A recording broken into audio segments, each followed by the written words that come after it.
ইঁদুরটা ঠাকুর ঘরে এসে মরতে হলো। তো হরে কৃষ্ণ, আজকে শ্রী গণ্ডিচা মন্দির মার্জন আর আমিও আমার মন্দির আজকে পরিষ্কার করছি। আর দেখো এখানে ভাগবতের নিচে এসে একটা ইঁদুর, তো এটাকে ফেলে দেব, কি আর করব, চান করে এসে শুরু করেছি, আর কিচ্ছু করার নেই। এখন এই অন্য কাপড় দিয়ে লাঠি দিয়ে ভালো করে পরিষ্কার করে নিচ্ছি জায়গাটা। ও আবার মরার সময় পটিও করে দিয়েছিল একদলা, আর কিচ্ছু করার নেই। একটা কাপড় আমি করে দুটো কাপড় দিয়ে লাঠি দিয়ে মুছে তারপরে এই দেখো আবার চান করে আসলাম। আবার এখন বিন্দাকে আনার সময় হয়ে গেছে, তাই ওর স্কুলে চলে যাব আনতে। আর এসে চান আবার অন্য কাপড় পরে সব কিছু নামিয়ে নিচ্ছি, সব বিগ্রহগুলো এই উঁচুতে রাখছি। আর দেখো সব নামানো হয়ে গেছে। আর আমার সিংহাসনটা কিন্তু দেখতে সুন্দর না, যতটা সাজানোর পরে সুন্দর লাগে।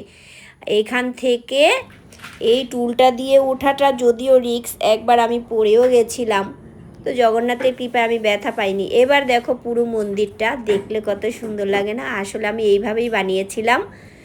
এইভাবে না বানালে ওই গুরুবর্গ ভগবান এইভাবে উপর নিচ করা যাবে না, তো এইভাবেই বানিয়েছিলাম। এই গুণাসহ একটা আবার বেরিয়ে এসেছিলো, তো ধুবো কী করে, তাই গুণাগুলো টেনে টেনে বার করে রেখে দিচ্ছি। এইবার দেখো আমার সিংহাসনের এই অবস্থা। তো সব কিছু বার করে ফেলেছি, এইবার নতুন পর্দা লাগাবো। এই পর্দাটা আমি অনেক দাম দিয়ে কিনেছিলাম, একটা জায়গায় বেড়াতে গিয়ে সেখান থেকে নিয়েছিলাম। একটু দেখো কত সুন্দর, একদম ঝকমক ঝকমক করছে। আর কালকেই রথ, তাই আজকেই সুন্দর পর্দা দিয়ে দেব।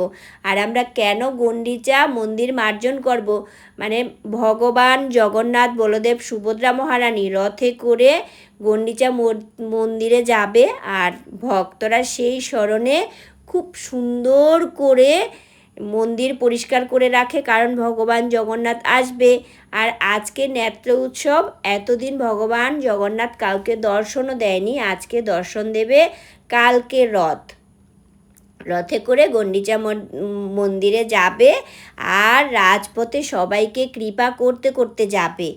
সবাই রথে যেও, কিন্তু রথে জগন্নাথকে দর্শন করা অনেক ভালো।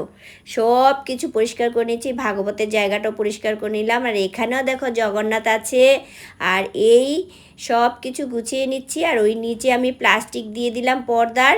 আর এই রাধা মাধব আমার অনেক দিন, অনেক বছরের আগের। আর মা লক্ষ্মীর ব্রত আমি করি, অনেকেই বলে ভক্তরা করে না, কিন্তু দেখো এইভাবে নারায়ণ সহ মা লক্ষ্মীর যেহেতু আগে থেকে রয়ে গেছে, এটার আমি বাদ দেইনি। আর নারায়ণ লক্ষ্মী একসাথে রেখেছি, তখন আর দোষ হবে না। গোমাতা দুটো দুই সাইডে দিয়ে দিলাম। এবার দামু আমার সাথে এগুলো ধরতে চাইছে, আমি বলছি না না ধরো না। যদিও দামু চান করে এসেছে, সমস্যা নেই।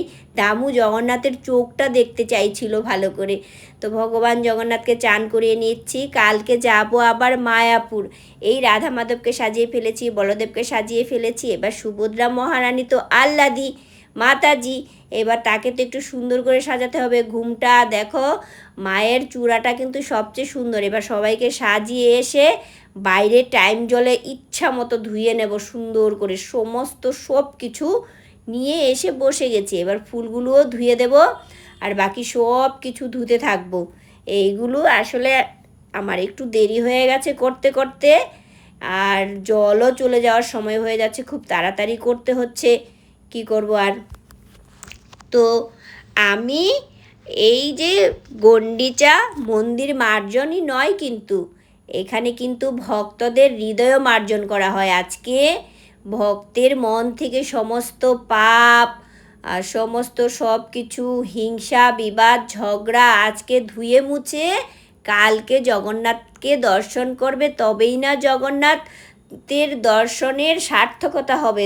জগন্নাথ তোমাকে কৃপা করবে যদি তুমি জগন্নাথকে শুদ্ধ মনে দর্শন করতে পারো। শাস্ত্রে আছে জগন্নাথকে একবার রথে দর্শন করলে তার আর পুনর্জন্ম হয় না, কিন্তু আমরা কি সেই রকম শুদ্ধ মনে করতে পারি বলো? এই পাপোশটা আবার রয়ে গেছিলো, পরে এনে আবার ঠাস ঠুস করে ধুয়ে নিলাম। তো সমস্ত সব কিছু আমার হয়ে গেছে, তো চলো আবার জগন্নাথের ওখানে যাই। এবার সিঁড়ি দিয়ে ওই 1000 বার উঠতে নামতে আমি ঘেমে শেষ, গরমে শেষ। ফুলটা সাজিয়ে নেব, কি সুন্দর লাগছে না পর্দাটা, বলো? ঝকমক ঝকমক করছে। খুব সুন্দর হয়েছে। এইবার একটুখানি প্রসাদ দিয়ে নেই, ফুল তুলসী দিয়ে দুই পাশে দুটো জলের গ্লাস দিয়ে দেব। আর আজকে বৃন্দাকে আনতে গিয়ে সুন্দর একটা পেয়ারা এনেছিলাম, আর এখানে আমি সমস্ত সব কিছু রেখে দেই, বাদাম, কাজু, কিশমিশ সব কিছু। এই যে দেখো এই জিনিসগুলো। আর দুধের সরটা তো আমার জগন্নাথকে না দিলে মনটাই ভরে না। মোটামতো একটা সর পড়বে, আর সেটা আমি জগন্নাথকে দেবো, তবে আমার শান্তি। পেয়ারা নিয়ে আসলাম। অনেকে পেয়ারা দিয়ে পুজো দেয় না, আসলে পেয়ারা দিয়ে পুজো দেওয়া যায়, সব ফলই দেওয়া যায়, কোনো দোষ নেই।